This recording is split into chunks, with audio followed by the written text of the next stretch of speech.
You're listening to a podcast from The Word. It's Stag Waddy Game. I'm going to go first. Go Shall on. I go first? Because this one is nominated by a listener, by Phil Porter, who sent in the suggestion. And you haven't seen this, and I've tinkered with it a tiny little bit. But anyway. Go on, try me.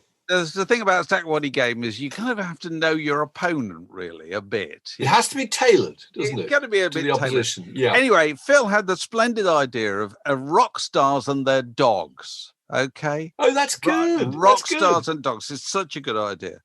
That's okay. great. Here come 5, and one of them's not real. All right, go on. Lady Gaga has a dog called Asia. Yep. Neil Young had a dog called Rover. Yep.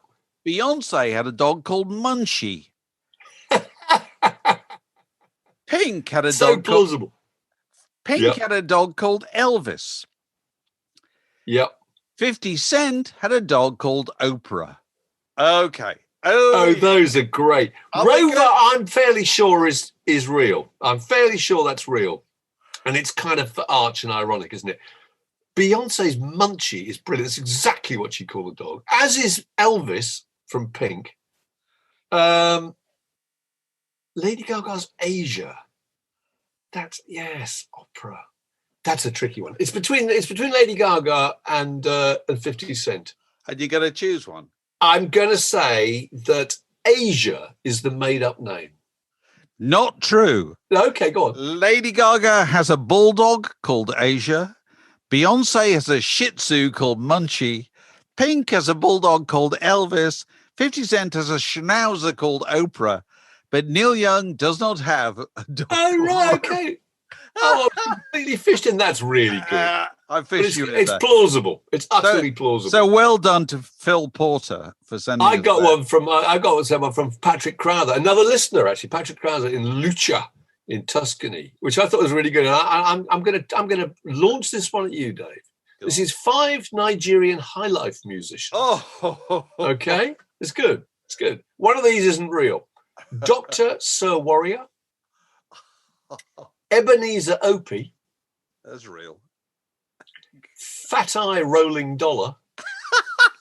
How good are they? Flavor Nabania Oh, good grief. and Triple G. I'll Oh, give you those again. Dr. Sir Warrior, Ebenezer Obi, Fat Eye Rolling Dollar, Flavor Nabania, and Triple G. I've no They're great, idea. though, aren't they wonderful names? Ebenezer Obey, I know is real.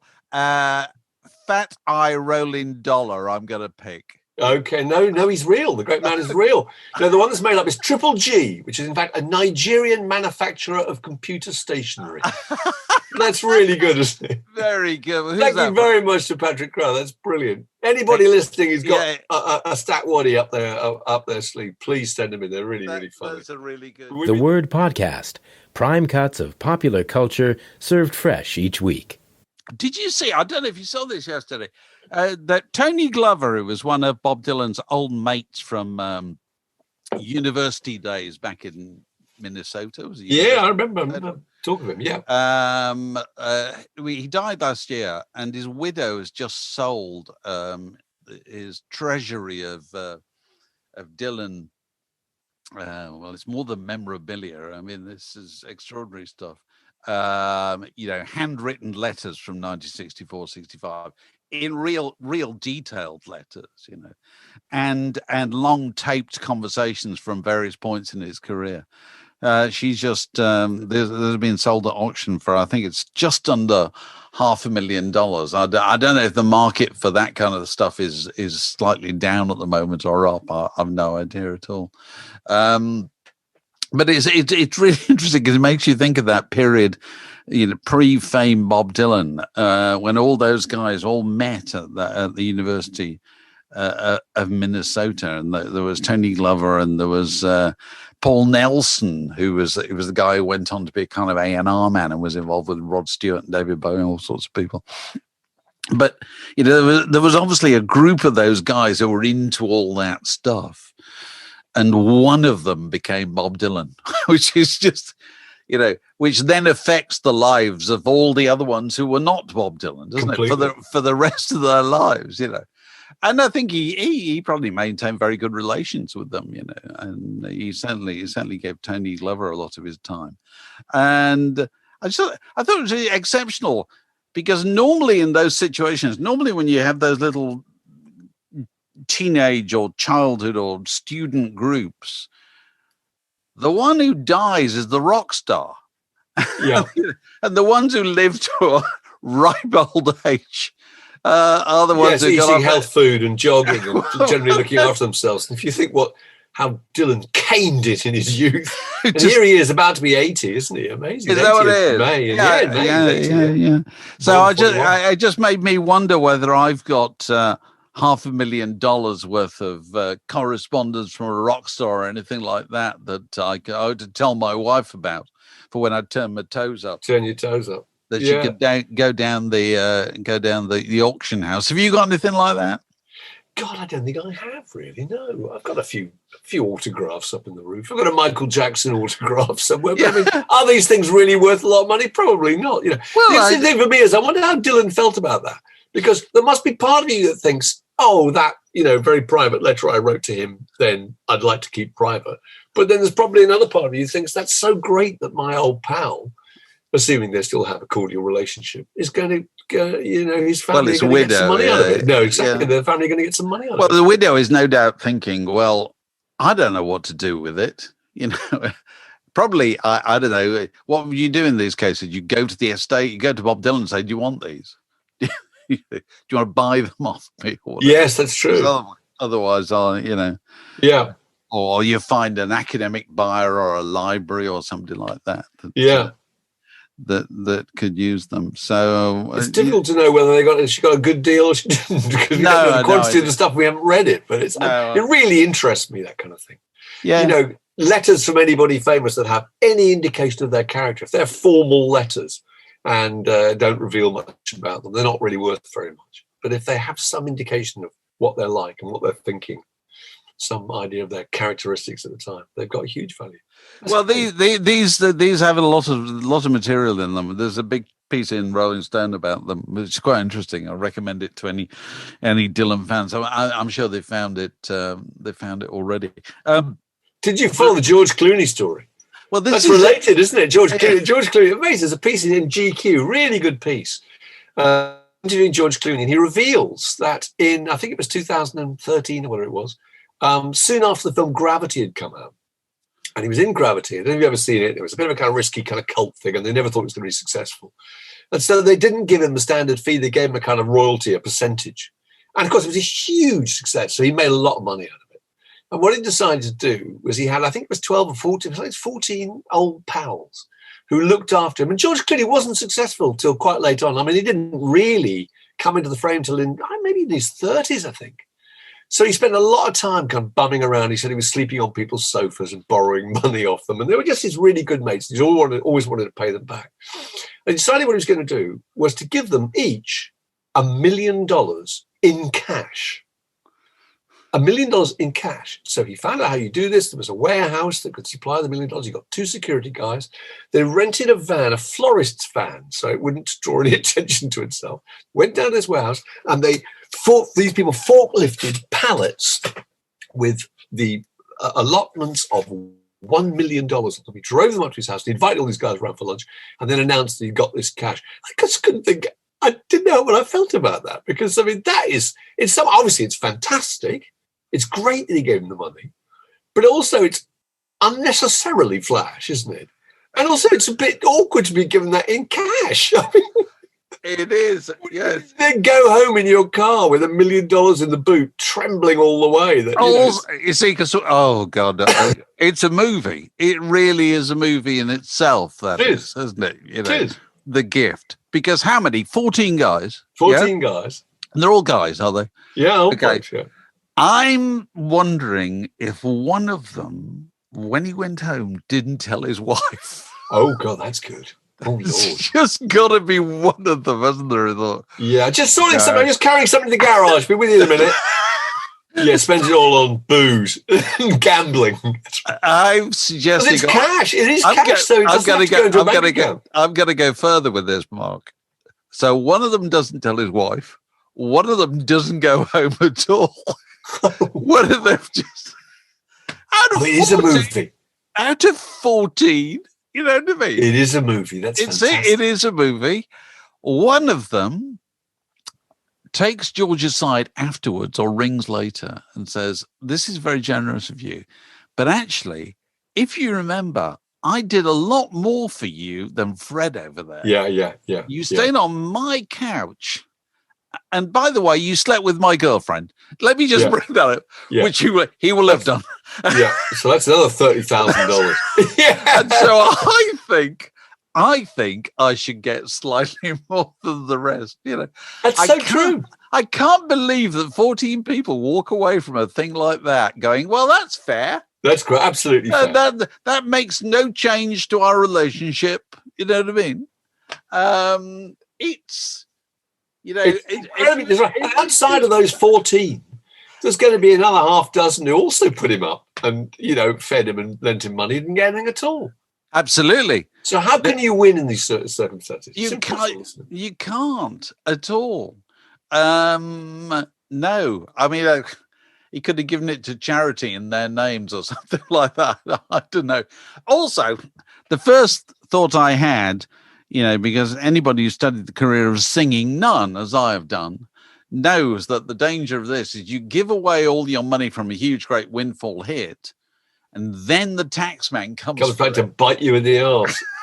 It's because you got to pay the tax on it. Nasty shot. She got a huge tax bill, didn't she? Which led to terrible circumstances. Oh, she was terrible. She'd given away all the money, and then the Belgian tax authorities, whoever it was, so what you owe us this? Said you owe us, you know, half of this, you know, this huge great windfall. One of my favourite tales of this kind of philanthropy is Kimberly Rue of The Waves, who I think you interviewed for Word, didn't you, around this time? Kimberly Rue, who wrote, you know, Going Down to Liverpool, Walking on Sunshine, Love, Shine a Light. You know, real big hits, huge hits that were used in movies. Sold his catalogue. Well, I mean, he'd done very well out of it. He sold his catalogue to BMG, I think, about, 10 years ago or something. And then I think either gave the other three members of the Waves a cut in the songwriting royalty, or he just gave them a lump sum. But it was a really sweet thing to have done. It ended up being a lump sum, but he cut them in. The big hit was Walking on Sunshine, which still gets turned out on movies and commercials all the time. And he basically said, okay, I'm going to cut you in for part of the publishing, you know, the other members who made it, because effectively for 20 years what they did was they managed the revenue from that one song, and so they re-recorded the song in their 40s, I think. That's right. Agonizingly, painstakingly, to make it sound just like the original one, so that when anybody came along and wanted to use the song in a commercial, they said, fine, but you've got to use our version, because then they got the publishing and they got the record and they got the recording revenue. And so, later on they sold it to BMG for a significant sum of money, which they all participated in, and that's great. You know, really lovely. It's lovely. Well, so you think how many instances there must have been of people sitting in a room with the person who got the songwriting royalty, songwriting credit, chipping in with a chord sequence or a lyric or an idea or something, and then feeling aggrieved afterwards that they didn't get any recognition. You know, The Band is a really good example. All those songs have been written by Robbie Robertson, and there's 4 other people who contributed to their arrangements and indeed sang them. You know, and it's their stamp, it's their signature that makes those songs so fantastic. But he's the guy who wrote the songs. But I think it still remains the case, it seems to me, that musicians enter the music business without really knowing that whoever wrote the songs is going to make 6 times as much as you make. And that's going to be a problem at some point down the road. Absolutely. Unless you do an REM. Unless you do an REM or a U2 or a Blur or whatever it is, where you all get a credit. And that's great. So, so Adam Clayton makes, I think, about 1/5 of whatever it is that they make collectively in U2. And that's fair enough. And that's presumably why the band's still together. One of the reasons, anyway. It's definitely the case. I tell you What's your what, statistic about the Beatles? You've got some amazing statistic about Love Oh, Me well, Do. I What think was it that? you can see it in Mark Lewison's first book about the Beatles. I think it's a footnote. So many of the wonderful things in Mark Lewison's books are in the footnotes. I don't know if they're very often things he got to know quite late in the day or something. But I think I'm busking off the top of my head for the figures. But I think Love Me Do, Beatles' first single, not a huge hit, but a hit, and obviously only in the UK. I think their royalties as recording artists for the four of them were like £25 each. Yeah. They got. But the royalties to John and Paul for writing the song was something like £350. So on that, something like that. Yeah. On that basis, you would get 7 times as much for writing the song as for being one of the 4 musicians who played on it. And so it's possible that you take that rule of thumb and still apply it today. You know what I mean? Yeah. That if you've got your name on the songwriting credit, that's worth far more. And also, it goes on way longer, doesn't it? Well, Andrew Ridgeley is a great example. Andrew Ridgeley has I think he's got 2 credits. One I think is Last Christmas, and I can't remember which the other one is now. But George Michael very sweetly just gave him half a credit, and I think he's pretty much been able to do it. I mean, he lives with a member of Banana Rama who probably gets some kind of royalties from something or other. But I mean, I don't think he's had to struggle since. So you can live on half a credit of a reasonably big song for the rest of your life. And if you have a big song, like a Christmas song, like, we're once more entering Noddy Holder season. Yeah. And Noddy just thinks, oh, it'll continue to roll in, because are the 2 of them have got a credit on Merry Christmas, Everybody? Yeah, it is. Noddy Holder and Jim Lee. Jimmy Lee, the bass player, that's right. Bass player. Whereas Don Powell and Dave Hill were until lockdown. They're still slogging away in Slade too, weren't they? Probably. God, that must cause tension, mustn't it? Yeah. Oh my God, can you imagine? So talking of Christmas records, I noticed Pogues. The Pogues, come on. It's this time of year again where the question of people worry about whether they can play the Pogues Fairy Tale of New York on the radio, and this year the BBC have come up with a kind of, how would we describe it, a kind of tripartite solution, haven't they? Here that they've they're allowing the Radio 1 can only play the edited version, where instead of you scumbag, you maggot, you cheap lousy faggot. I think it ends with you. Yeah, I think it's you're cheap and you're haggard. It's a version she re-recorded. She re-recorded a kind of edited version in '92, so that's the Kirsten McCall vocal. And I think the "you're an old slut on junk" line has either been erased or bleeped, or somehow the word "slut" doesn't kind of appear. So that's the thing. Radio 2 can play the original, and Six Music can decide. It's up to the DJs. It's such a good story. There's so many interesting bits to this story. One, I think, was that the fragrant Lawrence Fox tweeted his some very aggressive thing about the BBC's censorship, and he was kind of thoroughly shooed by the band, wasn't he, for doing so, which I thought was quite interesting, because of course the band are in favour of being edited. What would they rather have, that the record wasn't played at all on Radio 1, or that they played an edited version?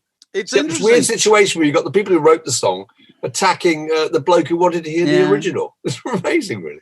It's interesting that she obviously she died in 2000, I think. Yeah, round about this time of year, wasn't it? It was. So my God, it's 20 years ago. Yeah. By God, can we just pause 1 second to say, Kirsten McCall, my God, she was good. A real talent, amazing talent, and extraordinary talent, and also not only just a fantastic singer, but a tremendous, warm and funny, personality. And I'd love to know what she'd think about all this. She's very strongly opinionated. So. Well, so she re-recorded it in 1992 for Top of the Pops. Yeah, and you remember the famous case of Ray Davies crossed the Atlantic to Cherry Cola. To replace the words Coca-Cola with Cherry Cola on. That's right. On Lolo. And but I mean, certainly in 1992, even then, Top of the Pops still had extraordinary power. And so if all you had to do was change a few words to get on Top of the Pops, everybody would have changed a few words, wouldn't they, to get on Top of the Pops, because you kind of had no choice. Whereas nowadays, it strikes me life's very different, really. And, I cannot believe that Radio 1, which is supposed to be, which they're always telling us is the edgy station that the 15-year-olds are all listening to. I cannot believe that Radio 1 even needs a policy on whether to play Fairy Tale of New York, which was made in mid-80s. Yeah. All these years later.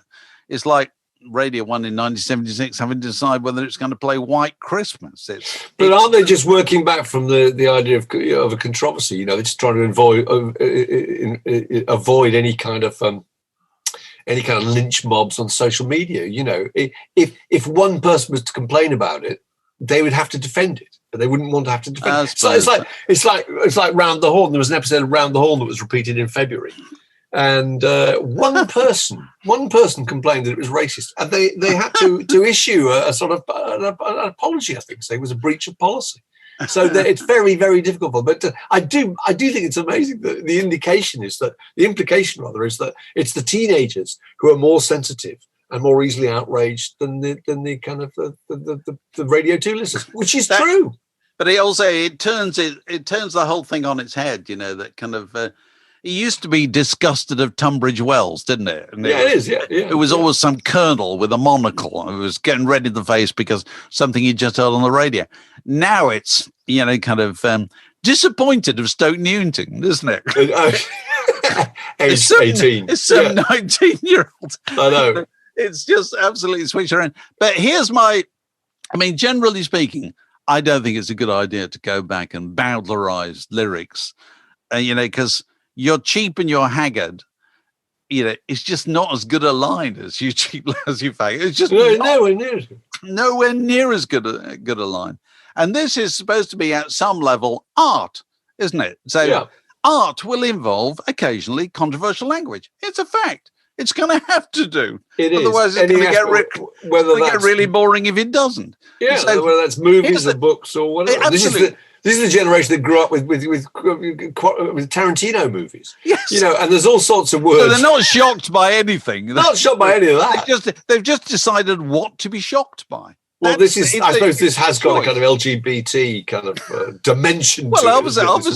Obviously. And that was kind of the dimension that it was in when it was used initially. It was supposed to be a term of abuse. And but here's my point. I don't think you should change the words of songs or records. Yeah. But if something bothers you, I've got a radical solution. Don't play it. Don't play it. Just don't play it. Yeah. How about that? There are millions of bloody records. You can play something else instead. If it really bothers you, don't play it. How's about that? You don't have to do it, So, is there a panel at Radio 1 that decides? Does somebody go, Delilah? Do we play that? Brown Sugar Under My Thumb. Yeah. Hey Joe. Kissing Cousins by Elvis Presley. Well, I've got a gal. She's as cute as she can be. She's a distant cousin, but she's not too distant with me. I don't know. I don't know if you'd play. Would you play that? I don't know if you would. Tonight's the night. Walk on the Wild Side. I don't know. No. Somebody must be making decisions about it, mustn't it? It's all post-social media, isn't it? That you have to avoid the storm in a teacup, don't you? That inevitably follows. It always amuses me when people talk about the newspaper reports on these things. So took to social media. They always say that. I'm just going off now to take to social media. That's right. I'll put the cat among the pigeons. This'll learn them. So really, it's all the newspapers blowing up whatever happens in social media, which has been the case for quite a while, hasn't it? I suppose so. We know this is a news story that's already happening, so let's report it. Yeah. Well, we'll keep a weather eye out for that. But meanwhile, the Fairy Tale of New York is the second best Christmas record ever made, isn't it? Oh God, Lord! It's an absolute work of genius. It is. I think it's probably the best. You're suggesting here The wonderful Z Records. What was it? Dave. I've forgotten his name now. David Sigerson. David Sigerson's. That's right. It's a big country. We shall have to do a list of the second best. I always think it'd make a good chart. The second best Christmas records ever made. Don't choose the best one because, it's kind of obvious, I don't know. But second best is more interesting, isn't it? It is. Makes a more interesting list. So if anybody's got any suggestions, Send them in. For the second best Christmas record ever made, send them in time for Christmas. This is a junction in the word podcast. It separates that bit from this next bit. Okay, we're back, joined by Alex Gold. How you doing, Alex? Good. I'm all right. It's a podcast. You can't put your thumbs up. Schoolboy error. Schoolboy error. Did you see that? Well, I only didn't see it on Friday night, but I've caught up with it since. There's Jazz 625 thing on BBC 4 on Friday night. Still exclusively watching Marvel programs. Oh, yes, of course you are. Your busy schedule of sci-fi. That's right. Yes, you're doing. Of course, Alex has been doing the Marvel universe, which is about 30 films or something and the series as well. Then you've been doing them in actual chronological order according to the chronology of the drama. Is that the case? So there's a whole universe, the whole Marvel universe, and I'm doing it. So you can do it in many orders, and the order I'm doing it is the chronology of the Marvel universe. So not necessarily release order. So when you like a sub-series that goes back and discovers the origin of a character, I'll do that. So last night I finished watching the 22nd episode of Agents of S.H.I.E.L.D. Series 1. And it's great. It's a daily thing, isn't it? So every day you're completely committed. More of it. Absolutely, I'm all in. Tonight, it's funny you should mention this because Lucas Hare, who's a friend of the pod, who's involved in the excellent Bob Dylan podcast. Is it Rolling Bob? He's obviously at a loose end during lockdown. He's come up with a playlist on Spotify because Spotify has pretty much everything Bob Dylan ever recorded, which includes all the kind of bootleg series and all that stuff that's come out lately. Just a quick tangent. I also listened to last night the first ever Bob Dylan album for the first time ever because I'm going through your oversexed playlist. Oh, right. Well, that's really good. I sat and I listened, and it was great. I really enjoyed it. Well, anyway, you can now go back to his early stuff, his pre-recording stuff. Because what Lucas has done is put together all the Bob Dylan music on Spotify in the order that he recorded it, which is not necessarily the same as the order in which he released it. Because this is stuff from the 50s, isn't it? Late 50s it starts, presumably? Well, early 60s possibly. I don't know. Right through. So you suddenly get a live track in the middle of a kind of, I don't know, recording Desire or whatever. He does, some gig or something or some bootleg or whatever. And it just struck me with a catalogue like Bob Dylan with so much stuff. You can do it in all kinds of different ways. Can't you? You shuffle it endlessly. You could probably make a list of 100 Bob Dylan songs that are based on real life events or something like that, couldn't you? It's just there for you to play with. So you could do your own theme time radio hour about Dylan himself, couldn't you? Precisely. You could. And he gets anyway, the Friday night Jazz 625 thing, which is certainly worth catching up with, is obviously on the BBC iPlayer, is reflective of an upsurge of kind of talent and interest and excitement around British jazz. Are they jazz musicians? I don't know. They're certainly very informed by jazz and certainly schooled that way or whatever. Playing this very open, exciting, warm, inviting music, which is not normally adjectives that you might associate with jazz. I don't know if you'd agree with that. It's very uncomplicated stuff. It's quite conventional, actually, isn't it? Okay, but it's not avant-garde. It's no, not really. But it's very warm and inviting. And I first learned about this about a year ago. I met Nick Logan at a party. Nick Logan, our old colleague on Smash Hits and The Enemy, and Nick who launched the face and all sorts of things. And so Nick, kind of original mod from the 60s, really.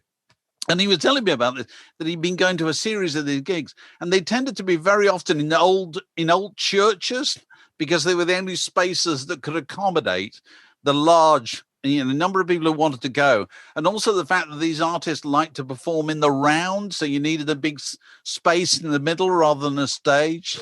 Yeah. And I thought, when Nick was talking to me about it, and Nick was really animated about it, I thought the same as I thought watching this thing this weekend, which is, this is terrific. What it needs is a name. It does. I'm amazed it hasn't got one, because the press, maybe the thing's just not so dependent on the press, but when you were dependent on the press, it was the music press that drove everything. You immediately had to call it New Wave, or you had to call it New Romantic. New Romantic. You had to come up with a name. Yeah. Why isn't it called New Jazz? NU Jazz. Well, or New Note, Dave. New Note. Blue Jam. New Jam. New Jam. How about Jam Today?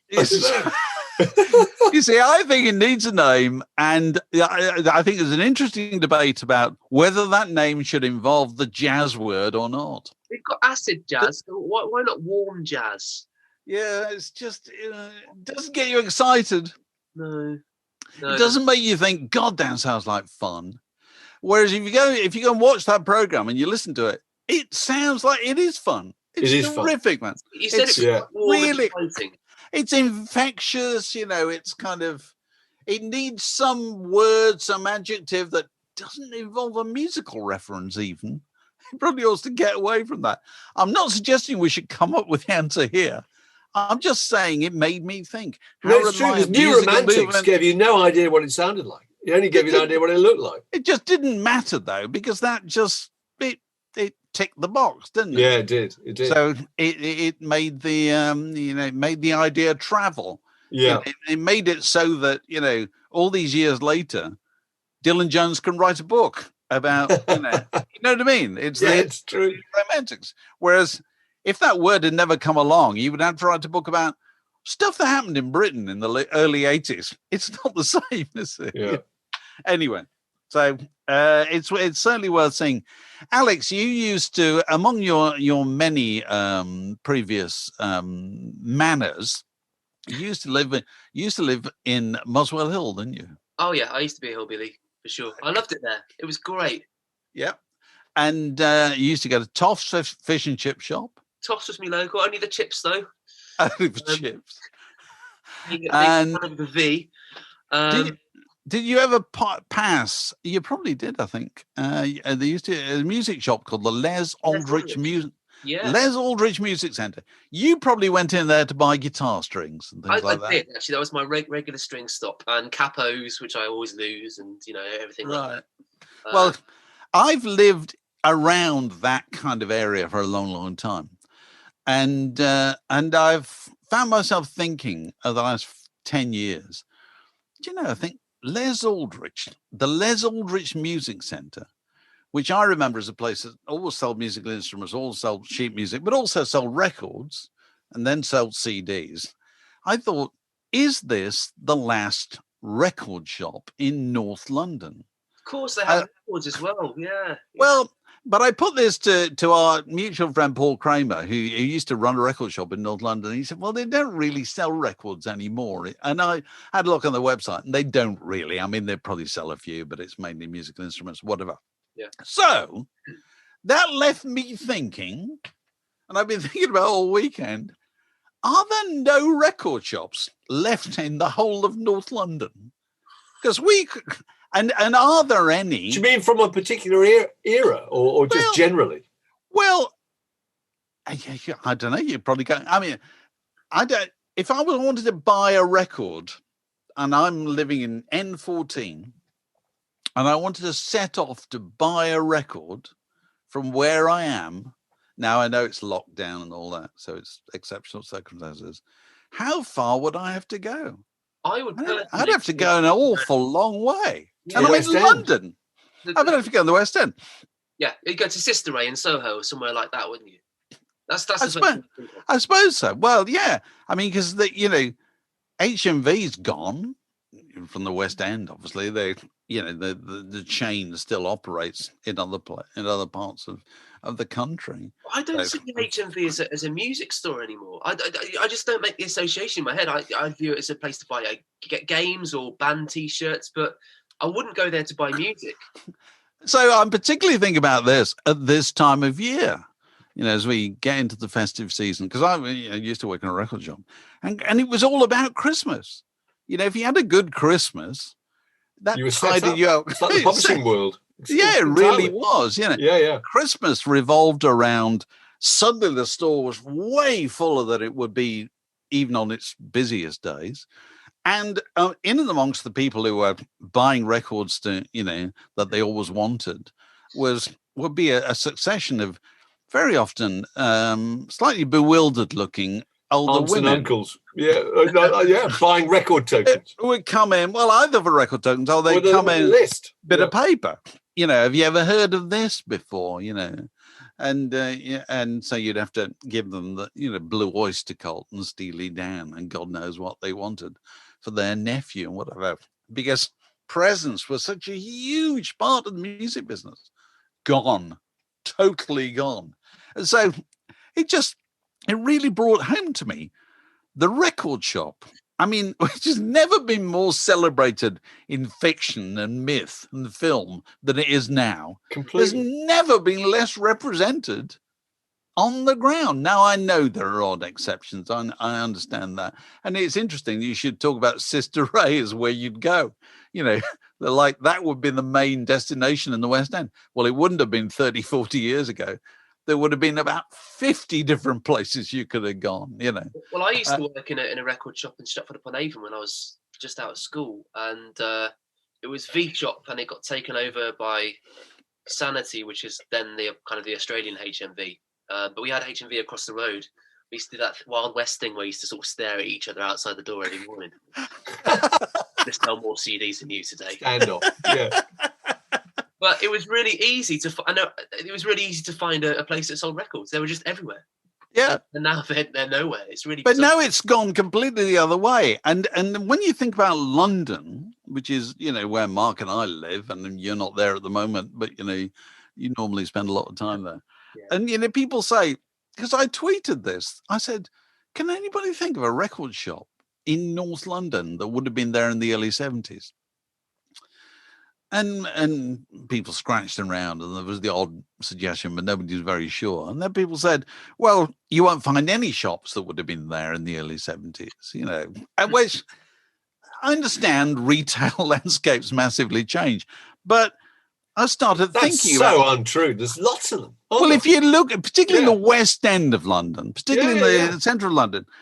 So now I know the world of bookshops has massively changed, but...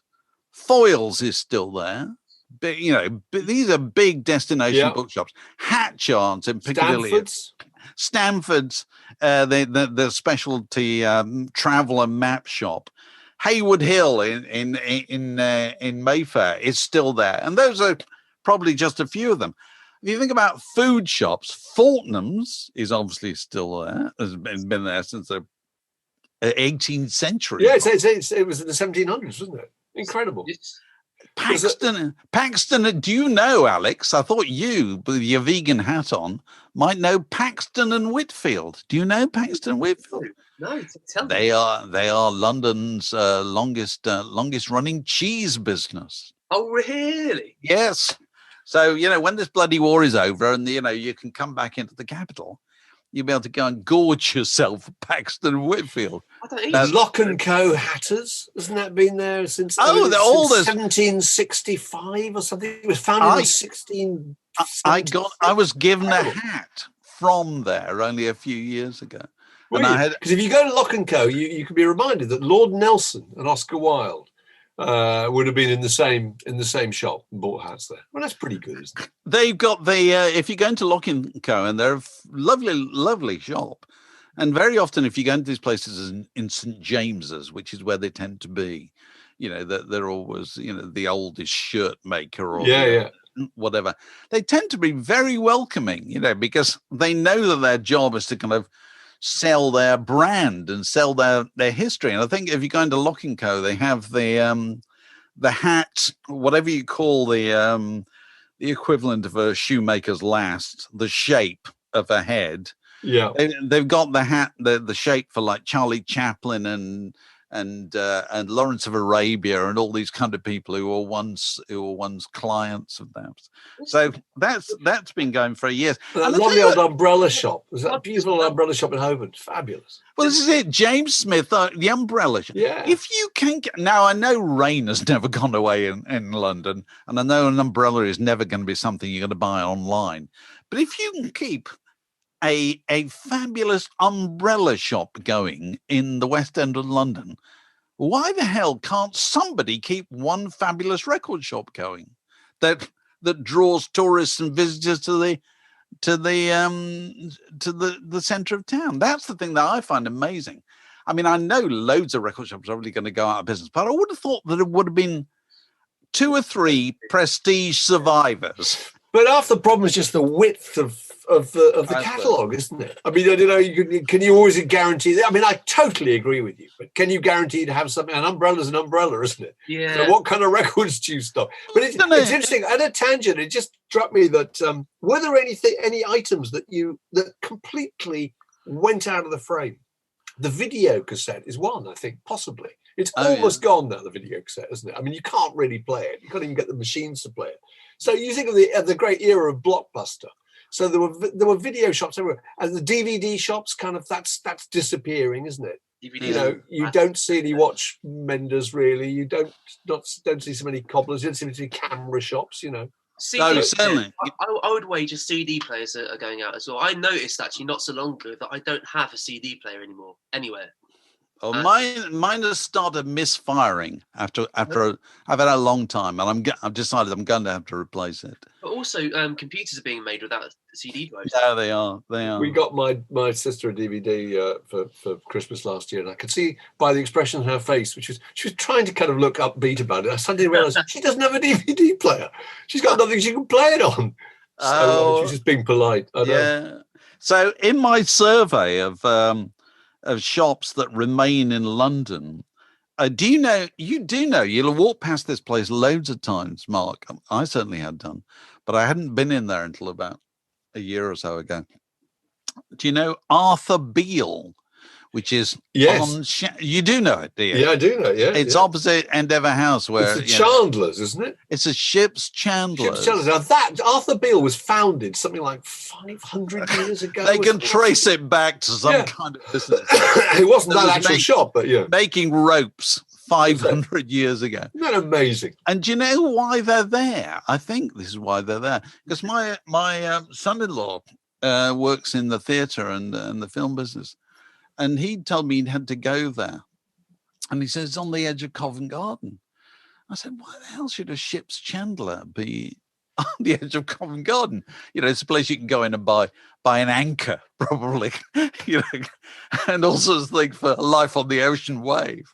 And he said the reason is that they also supply all the ropes and pulleys and all the devices that you use backstage in the theatre business. Oh, wow, that's interesting. Which is perfectly makes sense, you know what I mean? They would be right smack in the heart of it, wouldn't they? Yeah. It's all it's the same technology involved in backstage at a theatre as involved in an ocean-going yacht. I never thought of that before. So I went in there with my wife as a teacher who wanted a piece of rope that she could demonstrate knots to children on. So we went into Arthur Beale and we're able to find one. So if Arthur Beale can still sustain a business in the West End of London, somebody should be doing something similar to a record shop. Do you remember in Stella Street, they had a wonderful episode where they had a chandlering shop run by Keith and Mick? Do you remember that? Yes, it's called Some Like It Yacht for all your chandlering needs. It's a Mick Jagger had taken the Stones had gone bust, and he was now working in the shop. Yeah. So what else we got to talk about? Any other business, Alex? We got to do to cover? Documenting the best music books for 2020, haven't we? We have. Oh yeah, we have. That's right. We've chosen our 10. Our top 10. And we're plugging each of them individually. They're really good. What a great year it's been for music books. Fabulous. So it might be the kind of thing you want to point a generous relative in the direction of, to make sure all your Christmas present needs are taken care of. Anything else we got to say? We've also upgraded the quiz. Oh God, yes. We've definitely mentioned that. Yes. Well, as in with added pork pie, do you mean? Well, yeah, two things going on in Quizland. One is we've gone all pictorial, which appears to have gone down well. Indeed. Albeit involving me in more work, but anyway. And the other thing is, by the very kind officers of Sarah Pettigrew of Brace Cottage, excellent pork pies, we're able to offer a prize for our end of the year winner of the quiz. Yeah. So this is a person who's at the head of our leaderboard as we go into Christmas, that there will be a very special pork pie winging its way. If pork pies wing, yes, it's going to wing it. We can make wing its way to you in time for Christmas. So, it may be too late for you to get your name among the leaders, but you might like to join for future reference. If you're a Patreon supporter, you're in a position to do that. And if you want to know more about Patreon, just go to patreon.com/word-in-your-ear, and all the details are there. Is that all? I believe it is. I think we're there. I think we've cracked it. This podcast was brought to you by The Word.